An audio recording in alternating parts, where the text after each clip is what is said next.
Tenemos que decir que muchos cristianos han sido víctimas de una pésima enseñanza o de una nula o escasa enseñanza. Muchas personas repiten a veces como loros cosas que por tradición se han establecido, pero que realmente no es porque lo hayan aprendido, no es porque lo hayan descubierto directamente de la Biblia, sino porque lo oyeron y bueno, lo oyeron y lo repiten, pero yo creo que lo bueno y lo que le da base y fundamento a la vida de cualquier creyente es que tú mismo, con tu Biblia en la mano, con tu relación con el Señor, vayas descubriendo el corazón de Dios, vayas descubriendo a la luz de las Escrituras qué es lo que Dios ha dicho, cómo Dios se ha movido a lo largo de la historia, porque Dios no está, digamos, restringido a una religión. Hay muchas personas que se escudan, que se esconden detrás de una religión y lo que repiten es, pues como acabo de decir, como un loro, lo que en esa religión se ha establecido como dogma, como enseñanza. Pero a la hora de la verdad, los miembros de cualquier religión, unas más que otras, pues no es que hayan llegado a esas conclusiones, no es que realmente hayan llegado a esa conclusión por un estudio exhaustivo de la palabra y porque han profundizado y han averiguado, no, sino simplemente lo que, bueno, a mí me enseñaron esto, mi madre lo practicó, mis antepasados creyeron en esto, en el fondo no sabemos de dónde viene esta tradición, no sabemos si verdaderamente tiene una base bíblica o es un mito, una leyenda, una tradición, pero yo siempre he creído en esto y ahí se quedan. Y es una lástima, ¿no? Es una lástima, es como si, por ejemplo, un médico del siglo XIV te quisiera operar hoy. Sería una temeridad. ¿Era médico en el siglo XIV? Sí, pero discúlpeme, la medicina desde el siglo XIV hasta hoy en día ha avanzado una barbaridad. ¿Quién se pondría en las manos de un médico del siglo XIV para ser operado hoy en día de cualquier cosa? Si hubo un momento en la historia en que ni se esterilizaban los instrumentos quirúrgicos, ¿no? Y había un momento en la historia en el que no se le daba importancia a las infecciones y en cualquier sitio se operaba una persona y ni siquiera había anestesia, ni penicilina, ni antibióticos, ¿no? Entonces, gracias al Señor, pues los tiempos cambian. Y hoy en día pues hay una serie de artefactos y de tecnología y de medios que bueno, pues que a los médicos les ayudan en un momento determinado pues a diagnosticar o a operar o a prevenir una enfermedad. Todo va evolucionando en la vida, menos una cosa. Todo ha cambiado. La medicina, la ciencia, la tecnología, absolutamente todo. Cuando vemos a veces las carreras de coche de los siglos pasados, la máxima velocidad era 100 kilómetros por hora. Increíble, ¿no? A 100 kilómetros por hora iba Fangio en aquellas carreras, sin amortiguadores, sin ningún tipo de tecnología hoy en día, cualquiera de nosotros nos reímos de ir a 100 kilómetros por hora, ¿no? Algunos van a 100, haciendo el ridículo también, ¿no? Van algunos, ¿no? Pero se dan cuenta, son velocidades y es una tecnología totalmente obsoleta a lo que ya aquellos aviones de hélices, ¿verdad? Que la gente se montaba en ellos, no había otra cosa, era lo mejor que había y claro, la gente volaba, se iba a América, se iba por ahí en aquellos aviones que hoy en día no servirían ni para ir al Hierro, ni para ir a la isla de al lado, ¿no? Sin embargo, lo que no ha cambiado es la Biblia, porque la Biblia es la palabra de Dios y Dios no cambia. Dios no era de una forma en el siglo XV, de otra forma en la Edad Media, de otra forma en la época de Cristo, de otra forma hoy en día, porque en fin, la vida ha evolucionado. La Biblia siempre ha sido la misma. Lo que leía el apóstol Pablo, o Moisés, o David, o Salomón, o los primeros cristianos de los primeros siglos, es exactamente igual que lo que usted y yo tenemos hoy en día en la Biblia. Porque Dios es inmutable, no caduca, no envejece, ¿verdad? No tiene que adaptarse a las modas van, las modas vienen, pero Dios siempre permanece igual. Dice la Biblia, hay un versículo que dice que Él es el mismo, ayer, hoy y por los siglos, ¿verdad? Él no cambia. Por lo tanto, es muy importante decir, bueno, ¿qué es lo que a Dios siempre le ha gustado? ¿Qué es lo que a Dios, el Creador, nuestro Señor, nunca le ha gustado y nunca le gustará? ¿Qué es lo que en el fondo quiere Dios? Porque si Dios existe y Dios se ha puesto y ha entrado en contacto con la raza humana, ¿qué ha dicho? ¿Dónde lo dijo? ¿Por qué lo dijo? ¿Dónde puedo saber lo que Dios dijo a lo largo de la historia, si es que dijo algo, ¿verdad? Y gracias al Señor, los cristianos hoy en día tenemos el manual, todo, completito. Desde el Génesis hasta el Apocalipsis, cualquier persona hoy en día, no importa que usted no sea de la alcurnia, no importa que usted no sea de la aristocracia, como hubo una época en la que solamente ciertas élites podían acercarse a la Escritura, y cuidado, no abiertamente, sino a escondidas, porque te jugabas la vida. Sí, aquí en España, no estoy hablando de aquí, de nuestra tierra. Aquí en este país estaba prohibida bajo pena de muerte la lectura de la palabra, y no murió uno, ni dos, ni tres, ni cuatro, sino muchas personas quemados, torturados, simplemente por el delito de querer acercarse a las Escrituras, como en aquellos tiempos, pues en Alemania, en Suiza y en otros países, pues la gente leía la Escritura porque alguien se atrevió y cometió el gran delito de traducir los textos originales del hebreo y del griego a la lengua vernácula del pueblo, y eso también llegó a España. Y gracias al Señor, aquellos curas, aquellos sacerdotes valientes que se jugaron la vida, que tuvieron que salir huyendo de España, y hablo por ejemplo de señores como Casidoro de Reina, Cipriano de Valera y otras personas que se jugaron la vida, que no intentaban en ningún momento formar una nueva religión, que no intentaban en ningún momento sacar a nadie de ningún lado, sino simplemente decir, vamos a ver, usted quiere leer la Biblia, pues tenga, aquí la tiene. Entonces, nosotros hoy en día, en nuestro propio idioma, podemos saber todo el consejo de Dios. Y una de las cosas que Dios quiere es que le conozcamos a Él, pero no de oídas, no por lo que otros dicen, no por las experiencias de otras personas, sino por tu propia experiencia. Y no solamente que lo conozcamos a Él, sino que también conozcamos su palabra. Claro, el gran problema es que muchísima gente pues no leen la Biblia. La tienen, probablemente la tengan, pero no la han leído nunca. Entonces, como ustedes saben, nosotros siempre le hemos dado una importancia tremenda a la palabra de Dios, porque en ella encontramos la fuente, que no está contaminada, que no está manipulada, sino que vamos al origen. Y lo que Dios dice, me guste o no voy a discutir con Dios a estas alturas de mi vida, ¿no les parece? Entonces hemos hablado en las últimas semanas acerca de la importancia de tener relación con Dios, comunión con Dios. Pero también hemos hablado de que como seres sociales que somos y miembros de esta congregación o de cualquier otra, pues también el Señor nos ha puesto en contacto con otras personas que también han llegado a la misma conclusión que nosotros.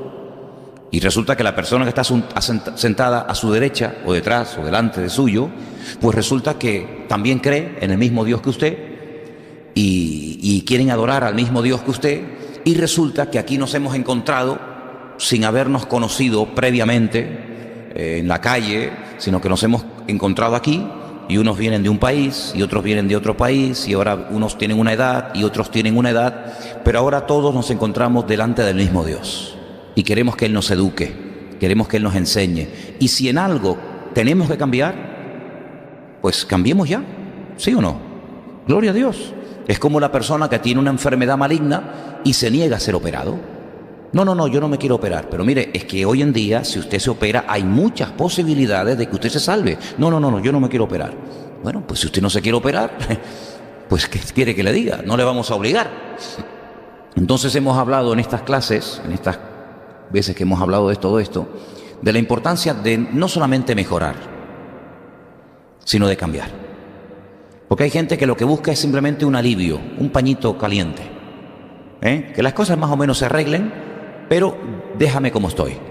Sin embargo, la Biblia nos habla no solamente de que como seres humanos tenemos que mejorar, evidentemente, sino que tenemos que cambiar. Y como el que nos cambia solamente es el que nos hizo, el que nos creó, que es nuestro Dios, dejemos que Dios a través de su palabra nos moldee y nos dé la forma que Él quiere. Porque yo quiero solamente decirles algo más antes de ya entrar en el tema, y es que cuando Dios creó al hombre, y todos sabemos cómo Dios lo hizo y qué materiales utilizó Dios para crear al hombre, Dios le dio al hombre la forma que Él quiso darle. Le podía haber dado al hombre o le podía haber puesto 2 cabezas, ¿no? Él tenía el derecho de coger aquel trozo de barro y decir, le voy a poner 2 cabezas, 3 brazos y 4 piernas. ¿Quién le iba a llevar la contraria? Si hay un pasaje en el libro de Job donde Dios pregunta y dice, ¿quién me aconsejó a mí? ¿Quién me dio a mí para yo después dar a otros? Él unilateralmente podía habernos dado a nosotros físicamente, ¿verdad?, la forma que Él hubiera querido. Entonces ahí lo que vemos es que Dios está sentando un precedente y nos está dando una lección muy interesante, que Dios le quiere dar forma, y de hecho lo hizo a nuestra parte física, pero también a nuestra parte espiritual. ¿Por qué si nosotros no tuvimos ninguna, influencia en Dios a la hora de crearnos? ¿Por qué a la hora Él de perfeccionarnos y de moldearnos espiritualmente hablando? ¿Por qué a veces nos resistimos a la obra de Dios? Adán no se resistió. Incluso después, cuando creó a su esposa, a su compañera, pues a él lo dejó dormido, porque yo creo que si lo hubiera dejado despierto, se hubiera puesto a dar opiniones a Dios. No, así no. Quita un poquito de aquí. Pon un poquito por allá. Un poquito, Entonces Dios le dijo, tú quédate dormidito, que yo te voy a dar la compañera idónea para tu vida, con las medidas perfectas, ¿verdad? Bueno, pues espiritualmente hablando, el Señor le quiere dar forma a tu vida. A nuestras vidas el Señor le quiere dar forma. Lo que pasa es que, claro, ya somos grandes, ya no somos niños pequeñitos, ¿verdad? Entonces ya somos adultos, tenemos una voluntad propia, y esa voluntad quedó contaminada, ¿vale? No es malo tener voluntad, es bueno tener voluntad, y eso que llaman fuerza de voluntad, no es malo tener eso. El problema es que esa voluntad propia, por la educación que hemos recibido, por el país en el que hemos vivido, por la religión que hemos practicado, etcétera, ha quedado contaminada. Y ya no es una voluntad virgen, una voluntad sana, una voluntad, centrada en Dios y en su palabra, en sus principios, sino que es una voluntad que muchas veces nos ha traicionado, porque a lo largo de la vida siempre hemos hecho lo que hemos querido. Eso es lo que a veces hemos creído, pero a veces ha sido nuestra voluntad, nuestro ego, el que nos ha llevado a creer, a practicar, a ir, a ver, a tocar cosas que sabíamos que estaban mal, pero sin embargo las seguimos haciendo. ¿Por qué? Porque nuestra voluntad muchas veces nos dominó a nosotros. No nosotros nos dominando a la voluntad, sino que, como el mismísimo apóstol Pablo llegó a decir, miserable de mí. Y uno dice, pero Pablo, ¿qué te pasa? Dice, porque las cosas que quiero hacer, no logro hacerlas. Y resulta que me encuentro con un problema, y es que hago lo contrario a lo que yo quiero hacer. Bueno, y entonces, ¿cómo solucionamos el tema? Y Pablo, que era un hombre muy sincero consigo mismo y con los demás, dice, he descubierto que dentro de mí hay como una fuerza interior que me domina y que a veces me controla y me lleva a donde yo no quiero ir. Y por eso Pablo grita, miserable de mí, ¿quién me librará a mí de esta fuerza interior que muchas veces creemos que gobernamos las cosas y que controlamos todo? Pero la Biblia dice que el que comete un pecado termina convirtiéndose, queriendo sin querer, en esclavo de ese pecado, ni más ni menos. Entonces, cuando vamos a la palabra de Dios, nos encontramos que ahora Dios quiere moldearnos. ¿Dónde, cómo y cuándo? ¿Dónde? En cualquier parte. Pero sin lugar a dudas, como hemos enseñado, la iglesia es el taller de Dios. Es en el lugar donde entramos en contacto con otras personas que más o menos tienen las mismas ideas, ideales y principios que nosotros, y nos encontramos que Dios pone a nuestro lado personas que no conocíamos de nada, que en un momento determinado nos pueden probar y que en un momento determinado pueden hacernos ver que hay cosas en nuestro carácter, en nuestra naturaleza humana, que a Dios no le agradan. Pero como Dios no habla audiblemente, personalmente a la gente, salvo raras excepciones, lo que hace es que pone a una persona opuesta a ti para que a través de esa persona, con esos choques, ¿verdad?, con esos problemas que a veces pueden surgir, pues el Señor te muestra que hay un área o varias áreas de tu vida en la que necesitamos ser tratados. Entonces estamos ahora en la segunda parte de este estudio, que es nuestra relación con los demás. Amén, hermanos. Nuestra relación con los demás.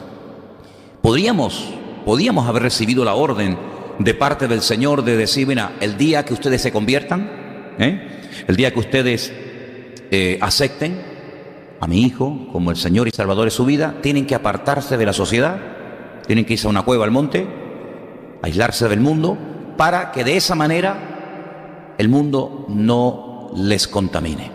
Mire, yo les voy a decir una cosa. Nosotros vivimos en una isla y eso significa que estamos rodeados 24 horas al día de agua. ¿Y cuántos barcos entran y salen del puerto cada día? Montones. ¿Y cuántas veces hemos navegado en un barco de aquí a la península o de aquí a otro sitio? Pues unas cuantas. ¿Nos ha afectado el agua? ¿Nos hemos mojado? ¿Nos hemos ahogado? ¿Hemos sido náufragos en un momento determinado en medio del mar? No, estamos rodeados cuando navegamos de una inmensa masa de millones y de millones de toneladas de metros cúbicos de agua. Pero yo voy en el barco y a mí no me afecta. Luego el agua que gira o está alrededor del barco, a mí no me afecta.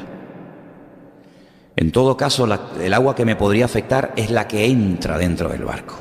Y como entre más cantidad del peso específico del barco, el barco se va al garete y nos hundimos. Exactamente igual Dios ha hecho con el ser humano. Lo ha puesto en un mar llamado humanidad, donde hay todo tipo de tentaciones y de pecados habidos y por haber. Vivimos en una sociedad rodeada de maldad continuamente. Incluso personas que tienen poder para cambiar y para manipular leyes, pero si nosotros estamos en Cristo, protegidos en el Señor y agarrados a Él y a su palabra, podemos estar rodeados como el marinero de agua, a nosotros no nos afecta. El problema es cuando eso, externo, comienza a formar parte de tu vocabulario, de tu estilo de vida, de tu forma de pensar, de tu forma de decidir. Ay, amigo. Entonces ya el agua está entrando, ya en vez de tú ser una influencia, ahora te estás dejando influenciar, y en vez de tú cambiar el ambiente o mantenerte en santidad en medio del ambiente pecaminoso, ahora resulta que el ambiente te está manipulando y te está controlando a ti. Y como cada día la maldad va a ir en aumento, ¿estamos de acuerdo? No solamente porque lo leemos en la Biblia, pero es que hay que ser tonto para no darse cuenta de que cada día el mundo va de mal en peor, porque la maldad se va a multiplicar. Pues encontramos que nosotros seguimos con nuestros mismos principios, con nuestro mismo Dios, con nuestra misma Biblia, pero que el mundo va cambiando y cambiando, pero, repito, a peor. ¿Qué es lo que tenemos que hacer? Lo que tenemos que hacer es empaparnos de lo que nos enseña el Señor, estar activos en lo que nos dice el Señor que tenemos que estar activos, y de esa manera lo que está afuera no nos va a influenciar, sino vamos a estar protegidos por la mano del Señor 24 horas al día. Y yo he hecho una lista de, vamos a decir, de deberes o de obligaciones o de cosas que nos pueden mantener muy, pero que muy activos, nada ociosos, porque la ociosidad es uno de los peores enemigos del creyente. Quiero solamente mencionarles que uno de los pecados y uno de las cosas que trajo una ruina a la sociedad de Sodoma y Gomorra, dice que fue la abundancia de pan, la prosperidad, la ociosidad, el no hacer nada en todo el santo día, y eso trajo pues lo que todos conocemos. Por lo tanto, el cristiano no puede estar ocioso. El cristiano tiene que estar activo. ¿Pero activo en qué? ¿En cualquier cosa que se me pase por la cabeza? Juguetitos por aquí, juguetitos para allá, para no estar... No. Hay una lista, yo se la voy a poner dentro de un momento, para que ustedes vean la cantidad de cosas que tenemos el deber, los unos a los otros, de practicar y de esa manera crecer y madurar y avanzar en las cosas del Señor. Pero antes de leer esa lista, quiero llevarles a la segunda carta que Pedro escribió, y hay una parte de esta segunda carta de Pedro muy interesante, donde aparece una frase impresionante. La he leído muchas veces, evidentemente, pero en estos días cuando la volví a leer, yo dije, oye, esto es una pasada. Porque ¿quién no ha tenido en algún momento, o quién no se le ha pasado por la cabeza en algún momento, que puedo volver a meter la pata, que puedo enfriarme o apartarme del Señor, o puedo en un momento determinado bajar la guardia y el enemigo otra vez llevarme a su terreno? ¿Quién no ha pensado alguna vez en esto? Yo creo que todos.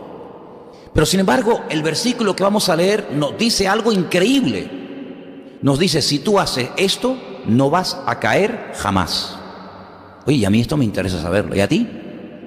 ¿A usted le interesa saber lo que tengo que hacer para no caer jamás? Vamos a leerlo. Segunda de Pedro, capítulo 1, por favor. Segunda de Pedro, capítulo 1, a partir del versículo 3. Vamos a ponerlo ahí en la pantalla, si podemos. Y dice así: como todas las cosas que pertenecen a la vida y a la piedad nos han sido dadas por su divino poder, mediante el conocimiento de aquel que nos llamó por su gloria y excelencia. Este versículo ya en sí es una pasada, Si todas las cosas que yo necesito para poder vivir una vida santa y victoriosa y bendecida, ya me han sido dadas. ¿Así? Sí. ¿Y cuándo? Pues dice aquí, por el conocimiento de aquel. Es decir, el día que yo conocí a Cristo, el día que yo le abrí mi corazón a Él, en ese día no solamente fui salvo y mis pecados fueron perdonados, sino que pasaron muchas cosas que a veces no se dicen. Y es que yo recibí un paquete, un regalo, donde iba incluido todo lo que yo necesito para poder vivir victoriosamente el resto de mi vida. Ese día pasaron todas esas cosas, sí. Es como si alguien te dice: toma una caja de herramientas, y tú la abres y ahí te encuentras un montón de tipos de llaves, todo tipo de herramientas, y tú dices: ¿yo por qué quiero esto? Bueno, el día que necesites clavar un clavo, abre la caja de herramientas, porque el martillo que necesitas está dentro. Y el día que necesitas apretar un tornillo, abre la caja de herramientas, que dentro están todos los destornilladores que usted necesita para apretar o aflojar un tornillo. Y el día que necesitas apretar una tuerca, y da igual si es la 13, la 2, la 11, la 18, la 40, dentro de la caja están todas las llaves y todos los números que tú necesitas para apretar o aflojar esa tuerca. En el sentido espiritual, trasladando el símil, trasladando el ejemplo, te puedo decir que el día que se te presente el problema X, abre la caja y recuerda que el día que te convertiste, no solamente el Señor escribió tu nombre en el libro de la vida, no solamente perdonó tus pecados, no solamente vino a tu corazón a morar permanentemente, sino que te capacitó, aunque cueste creerlo, te capacitó para toda tu existencia. Esto es algo increíble, ¿sí o no? Pero bueno, ahora seguimos en el versículo 4 y dice: por medio de las cuales nos ha dado preciosas y grandísimas promesas, para que por ellas llegaseis a ser participantes de la naturaleza divina, habiendo huido de la corrupción que hay en el mundo a causa de la concupiscencia. Vosotros también, escucha, poniendo toda diligencia, que es lo contrario a negligencia, poniendo toda diligencia, por esto mismo añadid a vuestra fe virtud, a la virtud conocimiento, al conocimiento dominio propio, al dominio propio paciencia, a la paciencia piedad o santidad, a la piedad afecto fraternal, y al afecto fraternal amor. Escucha, este versículo es buenísimo, el 8. Porque si estas cosas, las acabo de mencionar, están en vosotros y abundan, no os dejarán estar ociosos ni sin fruto en cuanto al conocimiento de nuestro Señor Jesucristo. Pero el que no tiene estas cosas, vuelve a leerlas otra vez para que sepas de lo que estamos hablando. El que no tiene estas cosas tiene la vista muy corta, es ciego, habiendo olvidado la purificación o la limpieza de sus antiguos pecados.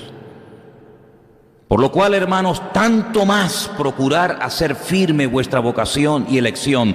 Escuche, y ahora viene lo fuerte. Porque haciendo estas cosas no caeréis jamás. ¿Cuántos dicen amén? Aquí está, este es el secreto. Si tú no quieres caer jamás, pues ya sabes, ocúpate de estas cosas, dice la Biblia.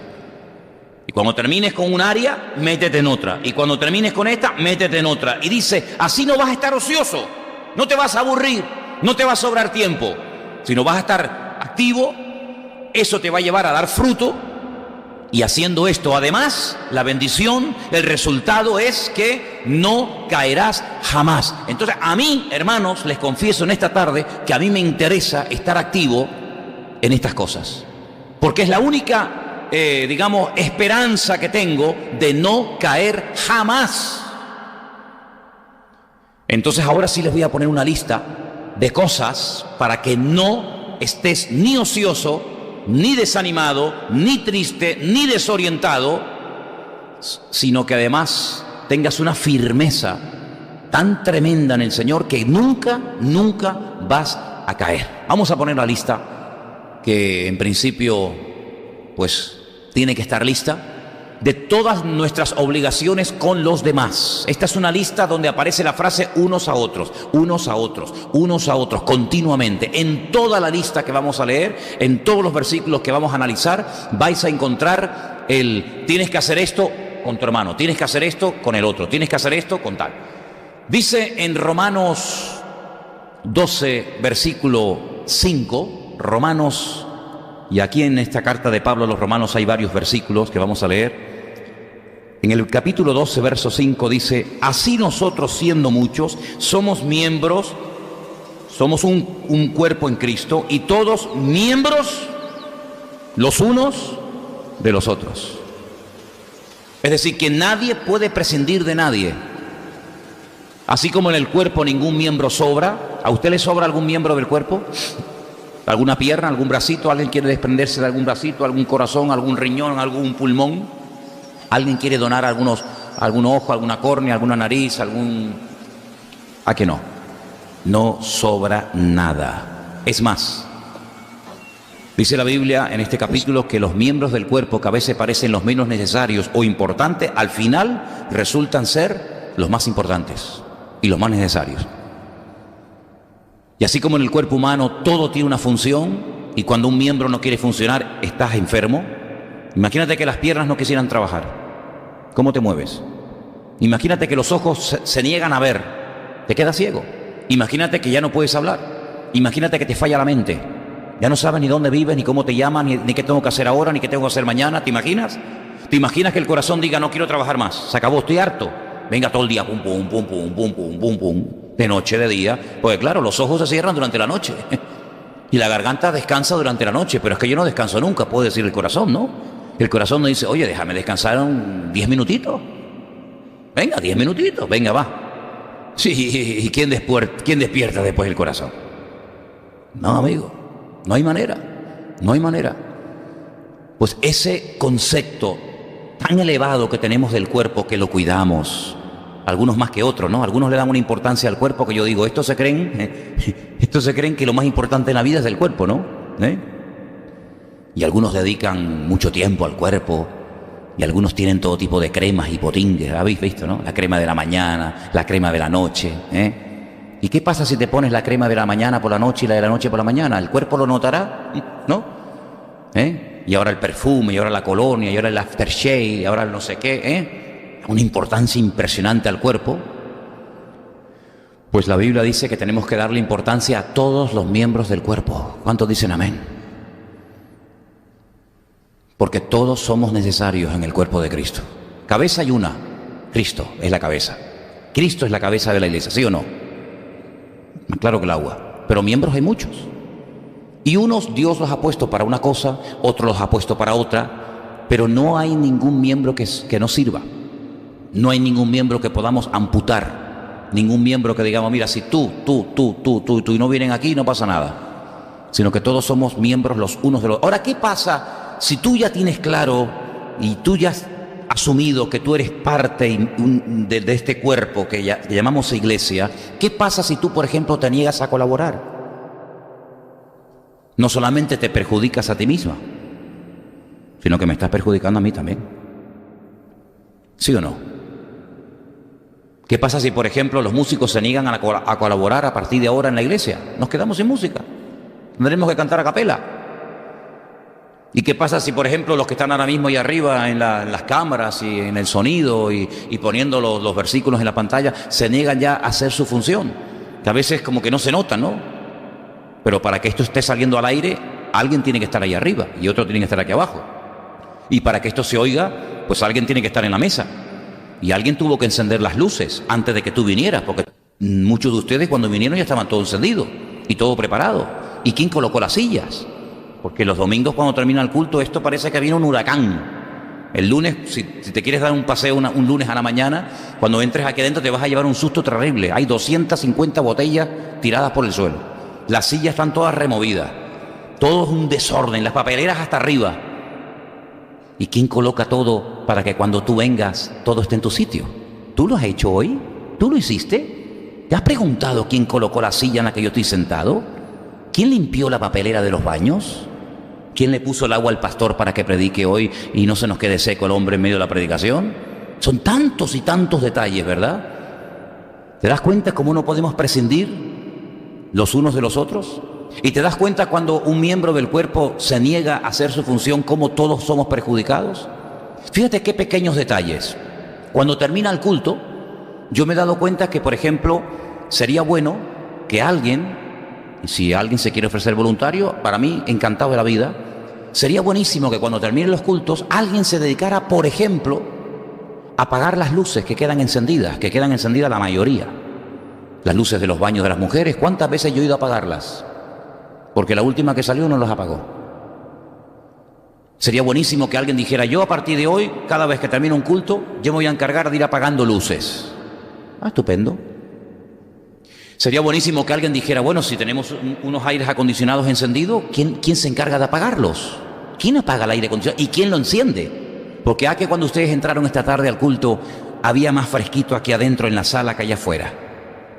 ¿Pero por qué? Porque un rato antes alguien encendió los ventiladores y el aparato de aire acondicionado. Y yo pregunto, ¿y cuando termine el culto, quién se encarga de apagarlos? ¿O quedan encendidos hasta el domingo? ¿Quedará encendido el aire acondicionado hasta el domingo?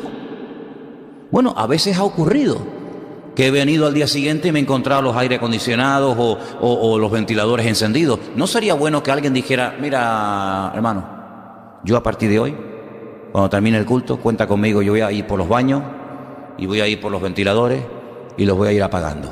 Estupendo. Fíjate qué forma tan sencilla de colaborar. Fíjate qué forma tan fácil. Y son las funciones que todos y cada uno de nosotros podemos hacer porque somos todos miembros del mismo cuerpo. ¿Cuántos dicen amén? A veces he visto personas que tocan la guitarra con los pies. ¿Habéis visto alguna vez a alguna persona en YouTube, ¿no? En Internet, ahí, en Internet se ve de todo, ¿no? ¿Habéis visto a alguna persona tocar la guitarra con los pies? Yo sí. Hasta personalmente lo vi una vez. Toca mejor que yo con las dos manos. Pero es normal. ¿La guitarra se inventó para que se tocara con los dedos de los pies? No. En Navidad, generalmente, en la época de la Navidad, a veces venden postales o venden, calendarios de personas que han hecho unos cuadros preciosos con la boca. Se ponen un pincel y pintan. Vamos, yo, hermanos, ni con las manos soy capaz de dibujar lo que esta señora ha escrito con la boca. Pero ¿se ha diseñado la boca para pintar? No, lo que pasa es que no tiene manos y no le queda más remedio como al ciego que desarrollar otro sentido, porque el que tenía que funcionar no funciona, y entonces resulta de que es un genio en otras áreas, pero lo normal hubiera sido lo que se suele hacer generalmente. Entonces, ¿cuántas veces puede llegar a ocurrir que espiritualmente hablando un miembro que no ha sido diseñado por Dios para hacer eso, lo está haciendo porque el que tenía que hacerlo se niega a hacerlo? Entonces vamos a interiorizar este primer principio. Todos somos miembros los unos de los otros y todos nos necesitamos continuamente. ¿Cuántos dicen amén? Bien, vamos a pasar al segundo punto. Seguimos en Romanos, capítulo 12. Pero ahora nos vamos al versículo 10.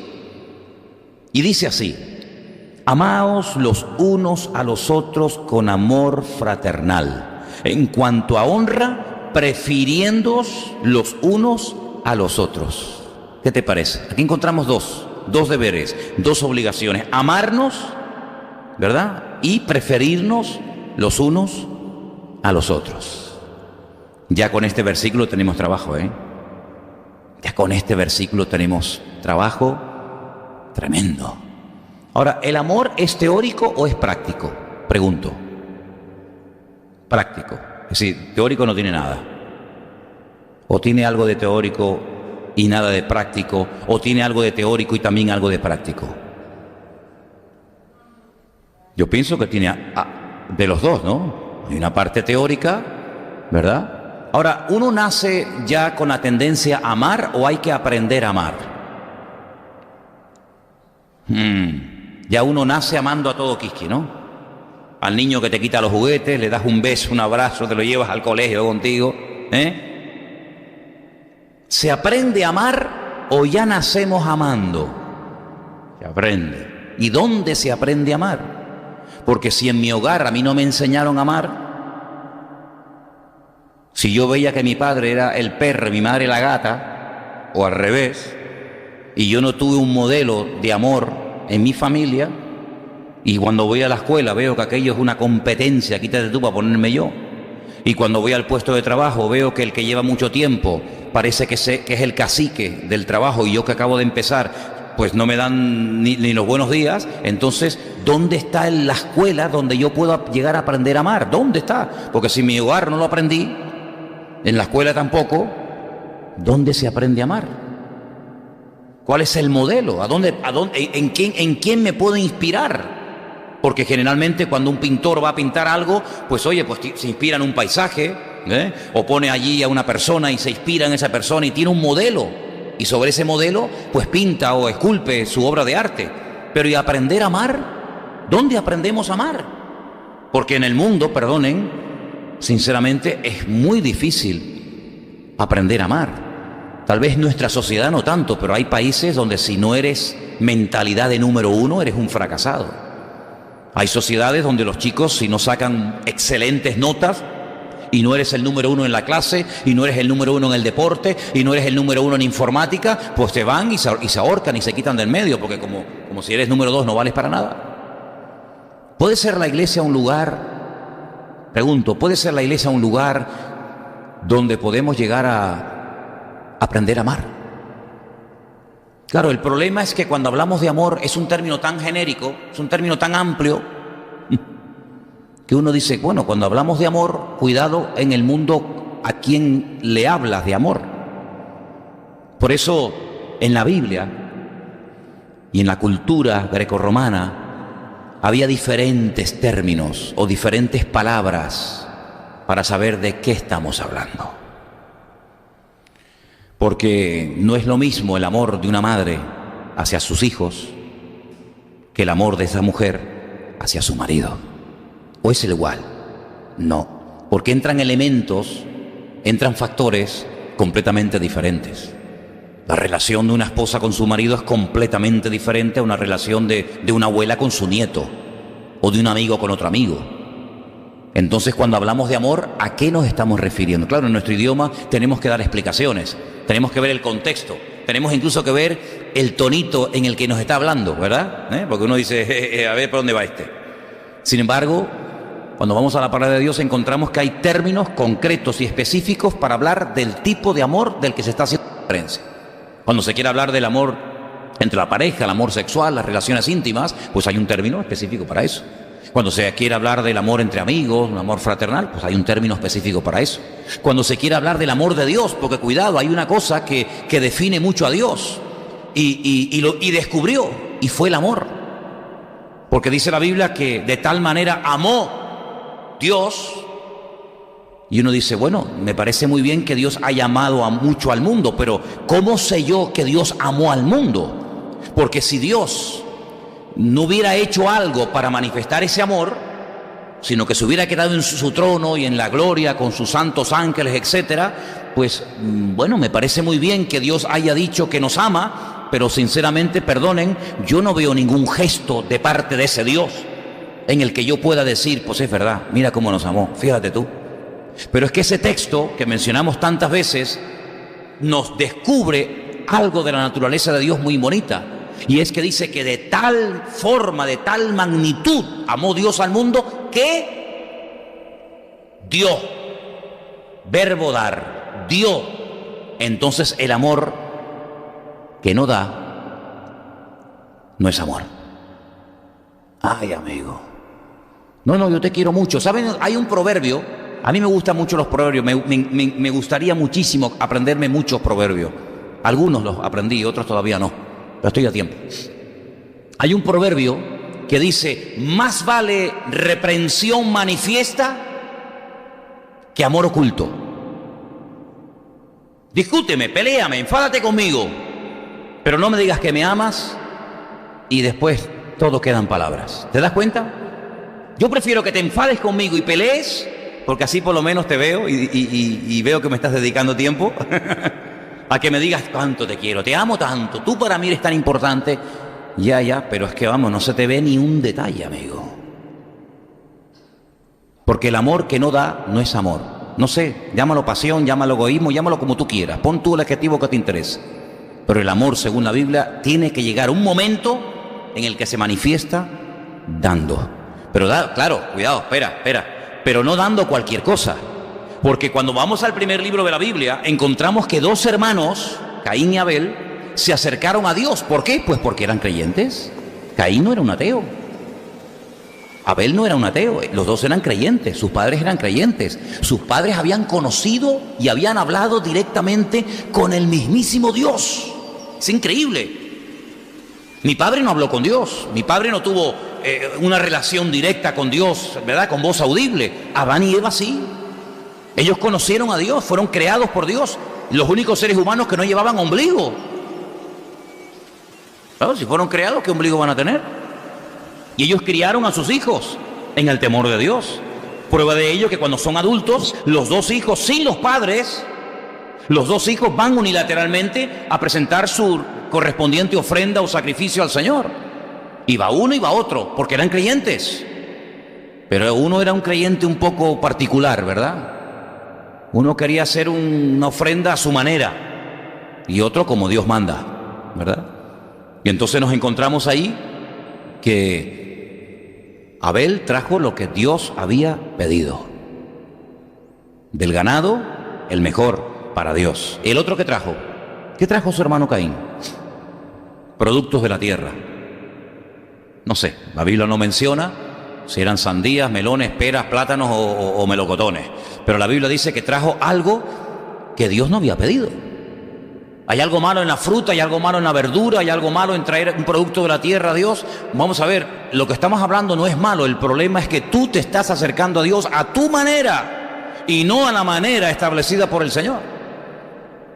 Ahora, cuando alguien iba a acercarse al Señor para ofrendar, y la forma era a través de animales, todos sabemos, no podían llevar cualquier animal. Si ustedes leen, por ejemplo, el primer capítulo del libro de Malaquías, ¿se acuerdan? Malaquías, el último libro de la Biblia, del Antiguo Testamento, encontramos que uno de los reproches de ese profeta de aquella generación en contra del pueblo es que sí, ustedes presentan sus sacrificios al Señor, es verdad. Si yo les pregunto, ¿hoy has traído ofrenda, has traído sacrificio al Señor? Todos decían sí, todos. Ah, muy bien. No, pero espérate, ¿qué tipo de ofrenda has llevado? El cojo, el tuerto, el enfermo, el que no vale para nada. Entonces dice, a ver, ¿cuántas ovejas tengo? 100. Tráeme la peor, la más viejita, la que cojea, la que tiene el ojo nublado, la enferma. Total, ¿esto para qué lo quiero? ¿Quién se va a comer un bicho enfermo? Venga, llévala al templo y sacrifícasela al Señor. Y el Señor dice, cuando tú invitas a tu padre a comer, o a tu príncipe, o a una persona importante, tú le pondrías en el plato una comida de un animal enfermo, mutilado. Ibas por el campo y te encontraste una oveja toda descuartizada porque los lobos se la estaban comiendo y ¡ay, mira qué bien! La coges y te la llevas. ¿Verdad que no lo harías? Dice, entonces, ¿por qué os atrevéis a traer semejantes ofrendas y sacrificios a vuestro Dios? ¿Cómo Dios se da cuenta no solo de lo que hacemos, sino cómo y por qué lo hacemos? ¿Has presentado ofrendas? Sí, pero ¿qué ofrenda has traído? Lo peor, lo que te sobra.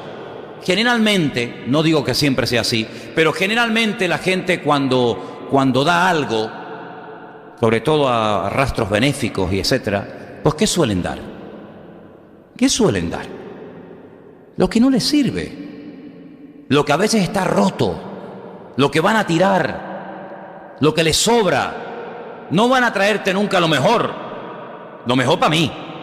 y lo que me sobra, ropa vieja, ropa sucia, anticuada, que no sirve para nada, el mueble apolillado, que le falta una pata, que la bisagra se rompió, que aquello no abre, eso dáselo a esta gente, que ellos lo arreglan y ellos lo venden. Y ese concepto de desprendernos de lo que no nos sirve, tenemos que desterrarlo nosotros los cristianos de nuestra vida.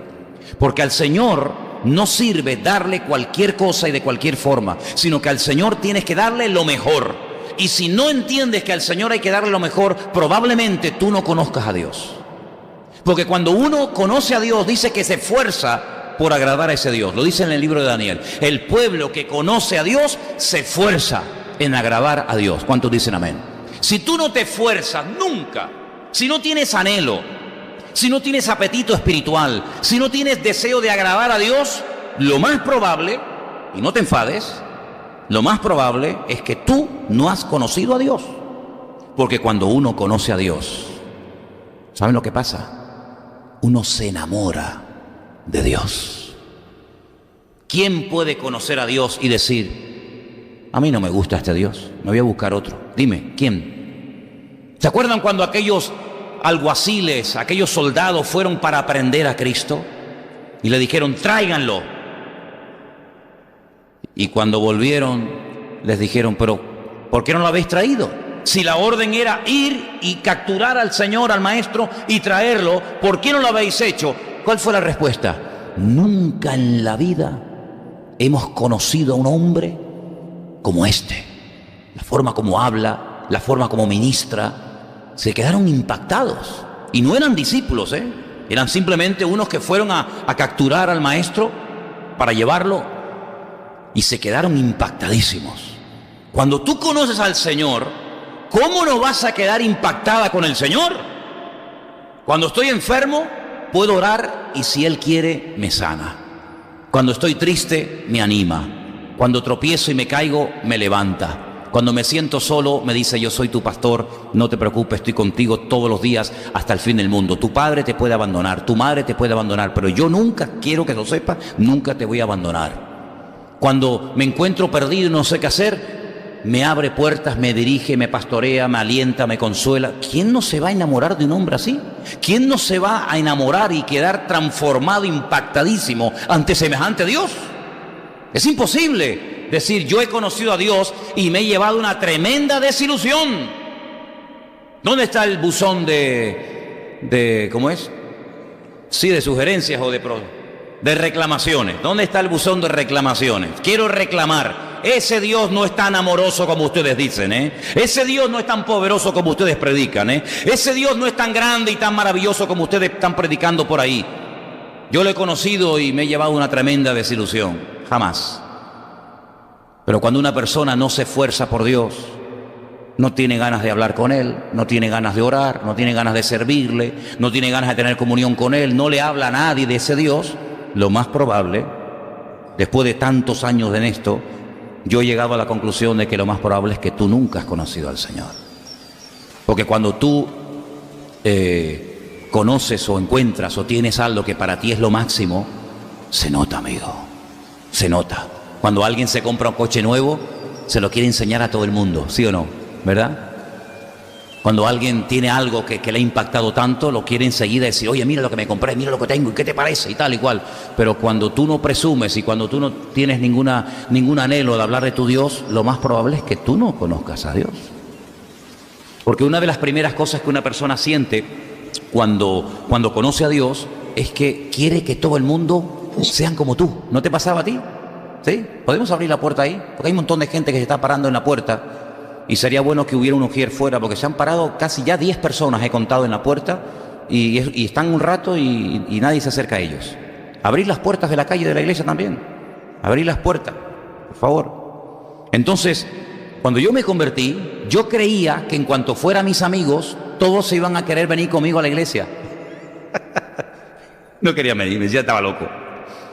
Y se lo dije a mi abuelo y se lo dije a mis primos, y dice, pero vamos a ver, las misas nuestras, me decía mi primo un día fue a la iglesia, se puso por fuera del culto, y yo lo vi salir, y me dice, oye, ¿tú sabes cuánto tiempo llevas allá adentro? Digo, no. Dice, llevas más de 3/4 de hora. ¿Y no te aburre? Digo, no. ¿Y qué hacen ustedes más de 3/4 de hora dentro de una iglesia? Digo, entra para que tú lo mires. Porque generalmente uno buscaba la misa cortita, ¿no? El cura que no se enrollaba mucho, ¿no? El cura que iba al grano. Y ya cumplí, ¿eh? El cura pesado, que no termina nunca, y venga y vuelta. Digo, este es un pesado, ¿no? ¿Verdad? Cuando uno conoce al Señor, uno quiere que todo el mundo conozca también al Señor. Porque el amor que Dios pone en nuestro corazón no es un amor exclusivista, no es un amor egoísta, decir, oye, que no se entere nada. ¿Saben? Hace años conocí a unos pastores que eran médicos, pastores, doctores, que me contaron una anécdota que yo nunca he podido olvidar. Me decían que cuando ellos estaban estudiando medicina, venían algunos doctores de otras universidades, de otros países, de otras facultades, a enseñar y a mostrar cómo operaban las nuevas tecnologías, etcétera. Y dice que cuando llegaban al quirófano, y estaban todos los chicos viendo arriba o donde fuera, pues dice que había algunos que eran unos genios operando, habían descubierto algo para operar, no sé, de cataratas, del corazón o de lo que fuera, y resulta que en vez de operar así abiertamente para que todo el mundo los viera, como que tapaban, ¿no? Hacían así, y la gente, porque no querían que nadie supiera que yo, en vez de coser así, coso así. Pero esto es mejor, entonces para que nadie lo sepa, porque si lo saben ya montan otras clínicas y me roban la clientela, pues entonces yo hago así, mira la mosca. ¿Eh? Eso no es el amor de Dios. El amor de Dios es decir, oye, que no se entere nadie que hemos descubierto la verdad, que no se entere nadie, que no se entere nadie que tenemos una iglesia, que no se entere nadie que tenemos cultos de jóvenes, que no se entere nadie que tenemos los niños de campamento en el Puerto de la Cruz, que no se entere... ¿Cómo que no se entere nadie? No, queremos que todo el mundo se entere. Porque si esto es verdad, ¿y cuántas veces yo he dicho esta expresión? Si esto es verdad, que Dios vino a este mundo, que murió en una cruz y que resucitó, si esto es verdad, esto tiene que saberlo todo el mundo. Si es verdad que lo metieron en una tumba, que no se lo comieron los gusanos, que resucitó al tercer día, oye, eso no pasa todos los días, tú. El otro día no se pegó un tiro que había dejado en la ruina un montón de personas en España. No se pegó un tiro el personaje este. Pues yo no creo que vaya a resucitar dentro de 3 días. Es más, si la gente supiera que va a resucitar dentro de 3 días, los viejitos estaban todos allí en la puerta del sepulcro y lo mazaban a palo, A este lo machacan, este lo vuelven a matar otra vez. Este lo vuelven a matar otra vez. Pero sin embargo, nuestro Señor Jesucristo está vivo. ¿Y cómo la gente no sabe que está vivo? ¿Cómo puedo estar yo? Bueno, me da igual. Pero ¿tú sabes lo que significa que se levante un muerto a los 3 días? Eso es algo impresionante.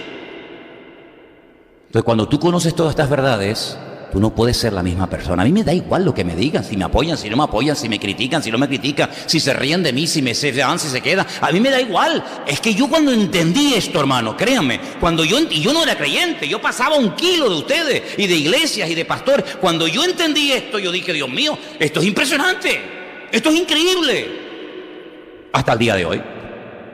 Y yo lo que quiero es que tú tengas ese encuentro y esa relación con Dios, porque hasta que tú no tengas, porque una cosa lleva a la otra, hasta que tú no tengas esa relación con Dios, a ti te va a costar relacionarte con los demás. Pero cuando tú conoces a Dios, tú no tienes ningún problema de relacionarte con los demás, porque Dios te va a lanzar a los demás. ¿Cuántos dicen amén? Entonces, dice que tenemos que amarnos. Claro, ya sé que algunos estarán pensando, pero hermano, ¿no hay un versículo que dice que también tenemos que soportarnos? Sí, lo tengo apuntado. Mire, aquí tengo la lista. Aquí la tengo. No tuve tiempo de aprenderme la memoria, ya lo haré. Pero sí, es verdad, hay un versículo en Efesios 4:2. Y voy a dejar que uno cualquiera de ustedes lo lea. Efesios 4:2, creo que es ese. Que aparte del que hemos leído de amaos los unos a los otros, aparece otra palabra. La de soportaos. Ay, amigo. A ver, ¿quién lo lee, por favor?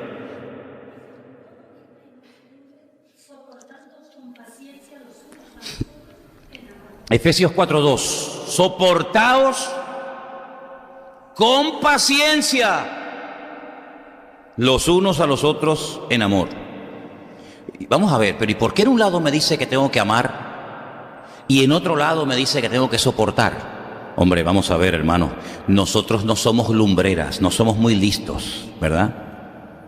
Nuestro coeficiente intelectual es muy normalito, pero tontos no somos.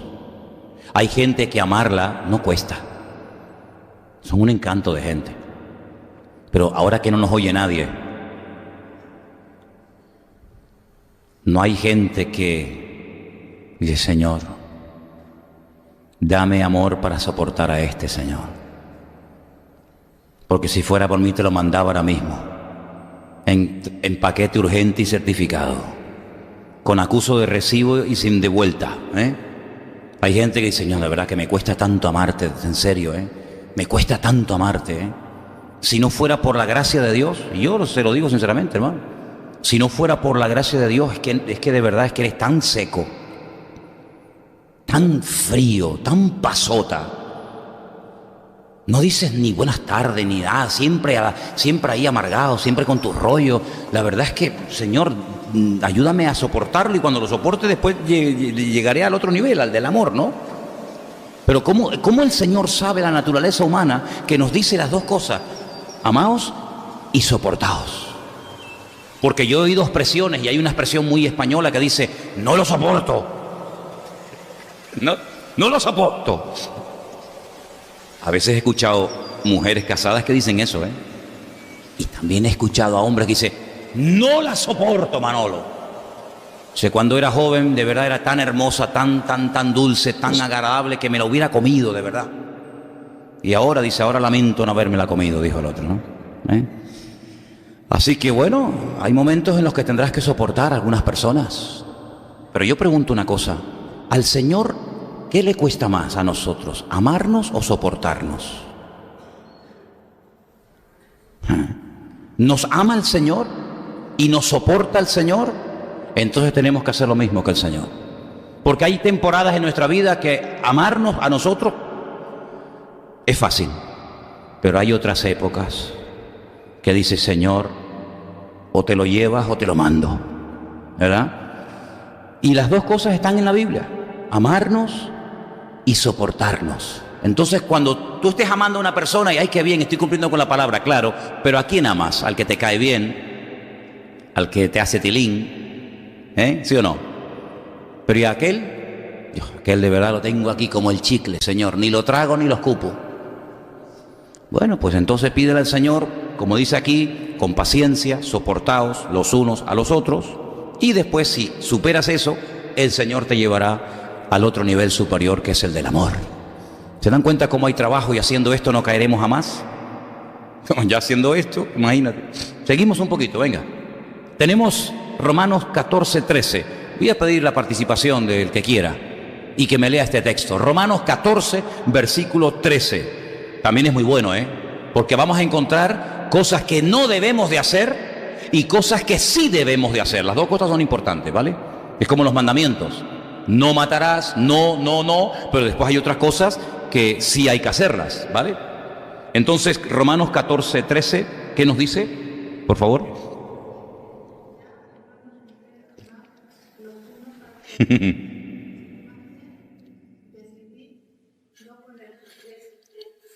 Así es.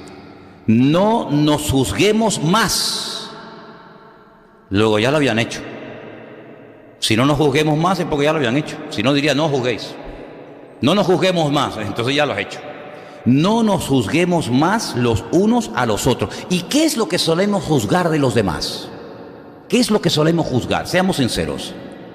Pues a veces lo que no nos gusta. A veces decimos, qué tío más raro. ¿No? ¿No te ha pasado a ti eso? Una vez yo le dije a una hermana, hace muchos años, le dije, es que esa persona es muy rara. ¿Y saben lo que me dijo esta hermana? Me dijo, ¿y esa persona no habrá pensado lo mismo de nosotros, que somos raros? Porque a veces para nosotros los raros son nosotros. Y para los otros, los raros son los unos. ¿Sí o no? ¿Tú eres raro? ¿Tú eres rara? ¿Te consideras rarita? ¿Te consideras normal? Nadie se considera raro. Dice, no, yo raro. No soy raro, los raros son ustedes, ¿verdad? Sin embargo, queridos hermanos, yo creo que no hay personas más raras en el mundo que todos y cada uno de nosotros. Claro. Entonces, cuando vemos a una persona hablar, pensar, actuar diferente a nosotros, automáticamente, por naturaleza, juzgamos.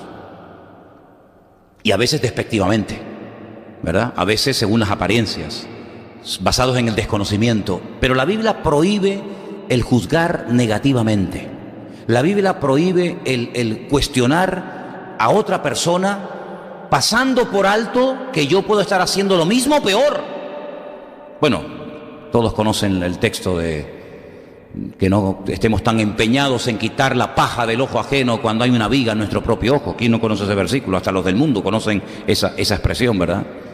Alguien dijo, bueno, cuando tú señalas a una persona, sí, señalas con un dedo, pero hay tres que te señalan a ti. Son múltiples los ejemplos que podemos poner, ¿no? Pero lo que está bien claro es que no debemos de juzgar.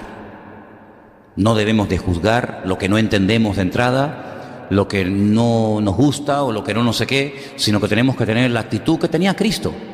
Porque mira que se juntó gente rara alrededor de Cristo, ¿eh? ¿Sí o no? Madre mía. Si alguien estaba rodeado de gente rara, ese era el Señor, de verdad, Y sin embargo el Señor, pues los aceptaba, los trataba, los perdonaba, los amaba a todos absolutamente y no juzgaba en ningún momento a nadie, sino todo lo contrario. Y esa actitud tenemos que ir desterrándola porque todos hemos juzgado, ¿sí o no? No, yo no. Bueno, yo sé, perdón, yo siempre cuando predico, yo siempre tengo en cuenta que el nivel en el que ustedes viven es diferente, evidentemente, al mío, ¿no? Yo sé que ustedes el tema del juzgar lo tienen claro, pero todos hemos juzgado en mayor o menor medida. Mira cómo viene esa, fíjate, mira la falda que trae, mira, qué vergüenza, qué barbaridad. Mira cómo, no canta, ¿te has dado cuenta que hoy no ha cantado? Y le dice una vez una hermana, yo observo que cada vez que oramos usted nunca cierra los ojos. Y la hermana le dice, ¿y usted cómo lo sabe? Porque si usted me ha visto a mí que oro con los ojos abiertos, será porque usted también lo tiene abierto. En fin, hay un versículo muy bonito, que está en Romanos 16:16, que a mí me llama muchísimo la atención, porque todo el capítulo 16 de Romanos, un capítulo entero, les pongo como tarea, si quieren, les pongo como tarea que hoy lean antes de dormir el capítulo 16 de Romanos y subrayen las veces que aparece la palabra saludo. Un capítulo entero donde Pablo se dedica a decir, saluda a fulano, saluda a mengano, saluda a sutano, saluda. ¿Por qué no dice, salúdense todos? Y ya está, y entran todos en el... ¿Por qué comienza a mencionar nombres y nombre de María, de Andrónico, de Junias, de Amplías, de Urbano, de Estaquis, de Apeles, de Herodión, de Narciso, de Trifena, de Trifosa? Y yo, pero ¿eso qué es? Saluden. Porque cuando saludas, te olvidas de ti mismo. Cuando saludas, le estás dedicando tiempo a otro. ¿Y saben por qué mucha gente está loca? Porque se están mirando demasiado ellos mismos. Hay mucha gente que solamente piensa en mi problema, en mi necesidad, en que en mí no sé qué, en que en mí no sé cuánto. Claro, ese es el problema que tú tienes, que te dedicas demasiado tiempo a ti mismo. Y por eso Pablo dice, no, saluda, pero es que estoy mal, que saludes, hombre. Pero es que no he podido pagar el coche, que saludes. Y claro, cuando uno habla de saludos en la Biblia, no es hola, ¿qué tal? Dios te bendiga. No, espérate, el saludo en la Biblia... El saludo en la cultura oriental, cultura judía, la cultura árabe, ay amigo, tú no sabes lo que es eso. Ustedes no han leído el versículo cuando el Señor los manda a predicar el evangelio de dos en dos, que prepararan el lugar donde el Señor iba a ir posteriormente a predicar. ¿Qué les dice? En una primera ocasión, ya después no, pero en una primera ocasión no le dice, no saludéis a nadie. ¿Lo habéis leído, sí o no? No saludéis. Y tú dices, Señor, falta educación, ¿no? No, mira, vamos a ver. En la cultura oriental, cuando tú vas por el desierto, imagínate por el desierto, tú llevas un mes sin ver a nadie. De repente ves venir a un señor allí en el horizonte y cuando llega, no dices, adiós, ¿qué pasó? Como dicen aquí, siempre lo mismo. No, espérate, llevan un mes este señor allí en el desierto sin ver a nadie. No sabe si allí hay enemigos, si allá hay guerra, si allá hay agua, si hay peligro, no sabe nada. Y aquel que viene de allá, que va en otra dirección, tampoco sabe lo que le va a esperar en otro sitio. Entonces se paraban. Hola, ¿qué tal? Salam aleikum salam. Ok. ¿Cómo están las ovejas? Bien. ¿Y hay agua? ¿Y hay pasto? hay enemigos. Y empezaba y preguntaba, ¿y los hijos? ¿Y cómo están los camellos? Y ya parieron las cabras. ¿Y cuánto parieron? Y no sé qué. Y cuando terminaba el otro le decía, ¿y cómo van las ovejas? Y oye, era algo interminable. Tú ves que no se terminaba nunca. Entonces, claro, el Señor lo que quería es que anunciaran la palabra. Y si se dedican al protocolo de ¿y cómo está esto? ¿Y cómo está lo otro? ¿Y cómo está tal? ¿Y cómo está cual? No van a terminar nunca. Entonces ahora no es el momento de estar con saludos. Ahora es el momento, venga, a primera línea a predicar la palabra. Después ya saludarán. Cuando Pablo le escribe a estos hermanos de Roma y le dice saludaos, no dice, yo me acuerdo que una vez fuimos a una iglesia a predicar y el pastor dijo, tenemos visitas entre nosotros, saluden a los hermanos. Y todos miraron para atrás y hicieron. Yo dije, qué saludo más raro, ¿no? Imagínate, saluda a la hermana que está al lado. El saludo en la Biblia era algo sagrado, amigo. Era algo muy sagrado, era dedicarle tiempo a la persona. Era atender, era darle hospitalidad, era lavarle los pies, era darle comida, era darle perfume. Pero es que tengo muchas cosas que hacer, sí, pero ahora tienes que salir de ti mismo. Tienes que dedicarle tiempo a esta persona. Entonces saluden. Entonces el versículo que vamos a leer, el 16, dice, saludaos los unos a los otros con ósculo santo. Os saludan todas las iglesias de Cristo. ¿Qué es ósculo? ¿Ósculo qué es? Un beso. ¿Y cuándo fue el último beso que tú diste a un hermano o a una hermana saludándole y preocupándose por él? ¿Cuándo fue? Porque hay algunos que tienen la buena y bíblica costumbre de saludarse, pero hay algunos que como tú no te acerques a ellos, amigo, ni por ahí te pudras, Es que ni por ahí te pudras, Y eso está mal. Y eso es una señal de infantilismo espiritual. Cuando tú te olvidas de tus problemas, de tus rollos, de tu familia, de tus historias, y voy a dedicarle tiempo a saludar a mis hermanos, voy a dedicar tiempo a saludar a los chicos, voy a saludar a los niños, voy a saludar a los niños de la iglesia, voy a saludar a las personas mayores, voy a saludar a la gente nueva. No voy a salir escopetado, sino voy a dedicar tiempo, y aunque tenga que estar 20 minutos uno a uno saludando, yo lo voy a hacer. Y vas a ver cómo se te van a quitar muchas tonterías de la cabeza. Pero claro, bien, estoy pensando,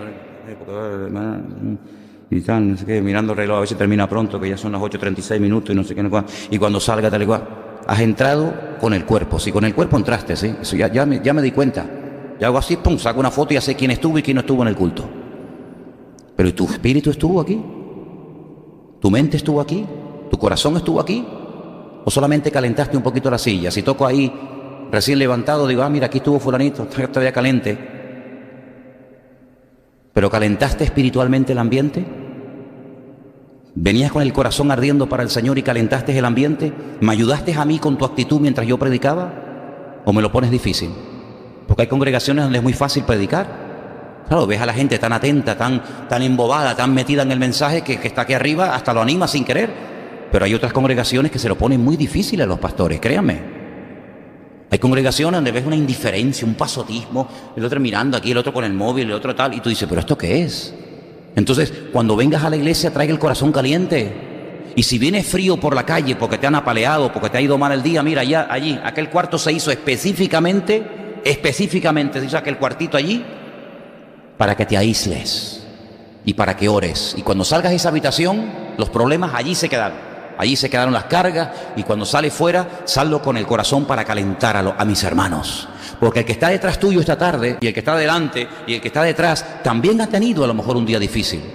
También viene cansado. A lo mejor se levantó muy temprano en la mañana y ha ido al sur y ha vuelto y ha subido por aquí y ha desmontado un mueble y ha hecho esto y no le han pagado y el niño se le cayó y la letra no la pudo pagar y resulta que el vecino de arriba le tiró agua y no sé qué. Todos venimos con nuestras cosas y con nuestras historias, pero cuando entramos por esas puertas, dice la Biblia, entrad por sus puertas con acción de gracias, por sus atrios con alabanza, alabando y bendiciendo su nombre. Eso es lo que dice la Biblia, mi amigo. Uy, mis problemas te los comes, amigo, te los quedas allí. Porque cuando se entra a la presencia del Señor, se entra por sus puertas con acción de gracias. por sus atrios con alabanza, porque vienes a ver al Rey de Reyes y al Señor de los Señores. No vienes a ver al compadre ni al vecino, vienes a encontrarte con tu Dios. Y cuando una persona estaba rara o triste o seria delante de un rey, se jugaba la vida, amigo. Porque el rey le miraba y decía: ¿tú por qué estás triste? ¿No te acuerdas, Nehemías? Lean el libro de Nehemías. Cuando el rey le dice a Nehemías: ¿qué te pasa, Nehemías? Tú eres mi copero, el que pruebas el vino antes que yo me lo tome por si acaso está envenenado, y te veo con la cara rara. ¿Qué pasa, Nehemías? ¿Qué estás ocultando tú? Dice: no, mira, ¿sabes lo que pasa? Es que hoy he recibido una mala noticia. Mis hermanos en Judea están mal, el templo lo quemaron, mis padres están muertos. ¿Y qué es lo que quieres? Que me des permiso para ir allí y echar una mano a mis hermanos. Ok. Pero ponerse triste o ponerse de mala actitud, de morros, delante de la presencia de un rey, cuidado, amigo, te juegas el cuello. Te juegas el cuello. Había todo el mundo que estar ahí, aunque se fueran fingidos, tenían que estar todos ahí fingiendo delante del rey para que el rey no sospechara, porque dice la Biblia que la ira del rey, amigo, la ira del rey era tremendamente peligrosa. ¿Te das cuenta? Hay un palacio, hay un castillo, un monasterio en la península, el monasterio del Escorial. El rey Felipe II era tan desconfiado que él tenía la estructura, la arquitectura de ese lugar. A mí me encanta ir a ese lugar, tengo muchas ganas de ir otra vez. El rey tenía el trono en el centro y está hecha de tal manera la arquitectura del salón real que si alguien hablaba en la esquina bajito o criticaba o decía algo del rey, él estaba en el trono y oía perfectamente la conversación que tú mantenías allí en el rincón, porque la acústica está hecha de tal manera que al rey no se le pasaba nada desapercibido. Y a nuestro Dios, nada de lo que hagas, nada de lo que digas, le pasa desapercibido. ¿Cuántos dicen amén? Amén. Quiero terminar con un último versículo. Hay una lista enorme, hemos leído algunos cuantos, pero quiero terminar con el último. Y el versículo que vamos a leer está en Romanos, y con este terminamos. Romanos 15:7, por favor. Romanos 15, versículo 7 dice: por tanto, recibíos, aceptaos, eso dice otra versión, los unos a los otros, como también Cristo nos recibió para gloria de Dios. Aceptaos, recibíos. Y si no cambia, igual. Y si sigue siempre igual, igual. Recibíos, aceptaos los unos a los otros. Nosotros tenemos una tendencia muy carnal, todavía muy enraizada en nuestra forma de ser. Y es que, según la gente sea, así reaccionamos nosotros. Me cae bien, yo me abro. Me cae mal, yo me cierro. Me habla, yo le hablo. No le hablo, no me habla, no le hablo. Si tenemos todavía esa reacción muy carnal, enraizada en nuestra naturaleza humana, que al fin y al cabo está ahí. Y sin embargo, cuando venimos al Señor, hay un versículo que a mí siempre me ha impactado muchísimo y dice: venid a mí todos los alegres, los bendecidos, los prosperados, los que estáis gozosos, los que va bien en la vida. ¿Habéis leído ese versículo alguna vez? ¿Cómo que no? ¿No habéis leído ese versículo? Oye, ¿qué pasa, Miguel? ¿No está? Ah, me pillaste. No. Fíjate a quién invita. Fíjate a quién invita. Venid a mí los hechos polvo, los tirados, los amargados, los cargados, los trabajados, los deprimidos, los depresivos, diría la versión moderna, ¿no?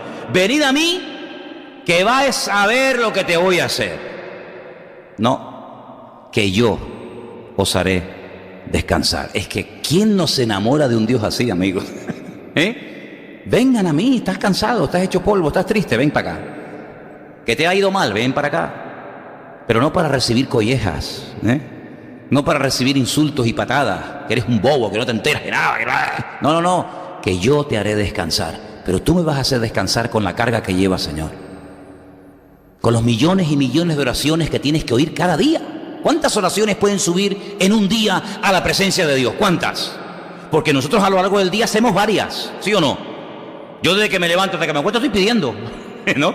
Hoy le pedí al Señor una cosa: Señor, quiero pasar la ITV, porque cuando uno va a la ITV va asustado, ¿no? Cuando uno va a pasar la ITV del coche, va, como me dijo un señor esta mañana, dice: es que cuando venimos a pasar la ITV del coche es como si fuéramos al médico, ¿no? No, yo creo que el coche está bien, la amortiguación, los frenos, la pista, todo está bien, y después resulta que empiezan a salir fallos y pegas por todos los lados, como el médico. No, yo creo que estoy bien, no, usted tiene esto. Yo todo eso tenía. Pues si yo me veo tan bien. Entonces uno va asustado, y yo desde que voy antes de ya, esta mañana, tempranito a la mañana, que me fui a las 7 de la mañana, ya estábamos orando, Elena y yo, Señor, que por favor pase la ITV, Señor, reprende al diablo, ata a los demonios, abre las puertas. Ya estábamos, parecía que íbamos a predicar en Kabul la palabra esta mañana, ¿no? ¿Verdad? ¿Cuántas oraciones hacemos a lo largo del día? Montones. Montones de oraciones hacemos a lo largo del día. ¿Cuántas oraciones tendrá que oír por día el Señor? Dame trabajo, sáname, toca a mis hijos, toca a mi familia, toca a mi casa, bendice no sé qué. Dame. ¿Cuántos millones de oraciones? Puede decir, oye, por favor, vale ya, déjeme descansar un día. No, Él sigue diciendo, vengan los trabajados, vengan los cargados, que yo les haré descansar. Qué bueno es el Señor. ¿Cuántos dicen amén? Qué bueno es el Señor. Y por otra parte, qué bueno es saber que si estoy un día cargado, trabajado, desanimado, el Señor no me dice, así no me vengas, así no me vengas, te pones bien y cuando estás bien me vienes. Bueno, vale. Y si me dura 3 semanas el enfado o el desánimo, no vengo. Sino dice, venid a mí, venid a mí, venid a mí. Entonces yo quiero en esta tarde terminar diciendo esto, hermano. Tenemos aquí una lista enorme que la vamos a ir estudiando día tras día, para no estar ociosos, para no caer jamás. Pero aquí hay trabajo, aquí hay trabajo. Mira, hemos hablado de que somos miembros los unos de los otros. Luego yo, al que está al lado mío, lo voy a mirar a partir de hoy diferente, como un miembro de mi cuerpo. Puede ser que el que esté al lado tuyo sea tu oreja, o puede ser que sea tus piernas. No sé, pero el que está al lado mío es un miembro mío. Hemos hablado de amarnos los unos a los otros, de honrarnos. Hemos hablado de no juzgarnos. Hemos hablado de saludarnos y finalmente hemos hablado de aceptarnos o de recibirnos. Hemos hablado de cosas muy importantes y aún la lista ni he empezado, porque la lista es impresionante.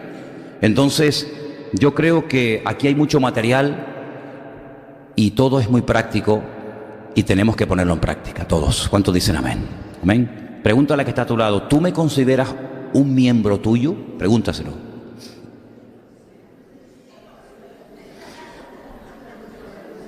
Espera, no hables tanto que vas a preguntarle más cosas. Segundo, ¿tú me vas a amar tal y como yo soy? Espera. Hay más. Espera. Tú no me vas a juzgar nunca a mí, ¿verdad? Tú no me vas a juzgar. Espera, que hay más. ¿Tú me vas a aceptar así como yo soy? Pregúntale, a ver qué te dice. Y el último, ¿tú me vas a saludar cada vez que me veas? ¿Tú me vas a saludar? ¿Qué te dijo? Beatriz, ¿qué te dijo? Depende. ¿Cómo que depende? Que lo va a intentar. Bueno, gloria a Dios. Pepita, ¿qué te dijo Luis? ¿Qué te dijo? Con sí, con sa. Ay, amigo. Oye, te voy a decir una cosa. Si yo dijera, hermano, vamos a cantar. No cuesta nada. ¿Cantar qué cuesta? Nada. Pero cuando decimos amarnos, no juzgarnos, aceptarnos, saludar, dice, esto es diferente. Bueno, es que esto es la práctica. Lo otro sí, está muy bien, pero esto es la vida práctica. Y estamos en el segundo círculo concéntrico, la relación con los demás. Pero espérate cuando lleguemos, espérate cuando lleguemos al nosotros mismos. Espérate, ahí van a salir dragones, lagartijas, cucarachas así de grande con 10 patas. Ahí va a salir de todo, amigo. Oramos, ¿les parece? Oramos al Señor. Inclina tu rostro.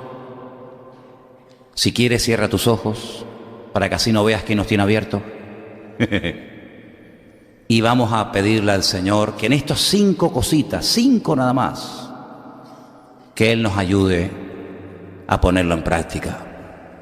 Que parece fácil, amigos y hermanos, pero aquí hay mucho trabajo, porque no nos enseñaron desde la cuna a poner esto en práctica, sino todo lo contrario. A mí nadie me pisotea, a mí nadie me manda, yo soy mayorcito y hago lo que me da la gana, ¿te das cuenta? Y ahora resulta que nos encontramos en la iglesia con un mensaje, con una enseñanza completamente diferente a la que yo recibí en mi casa. ¿Qué te parece? Entonces, que el Señor nos ayude, hermanos. Voy a pedirle a Elena y también en esta tarde voy a pedirle a Anderson que nos despidan en oración para que estos 5 puntos que hemos hablado esta tarde los podamos poner en práctica con la ayuda del Señor. Oramos, hermanos.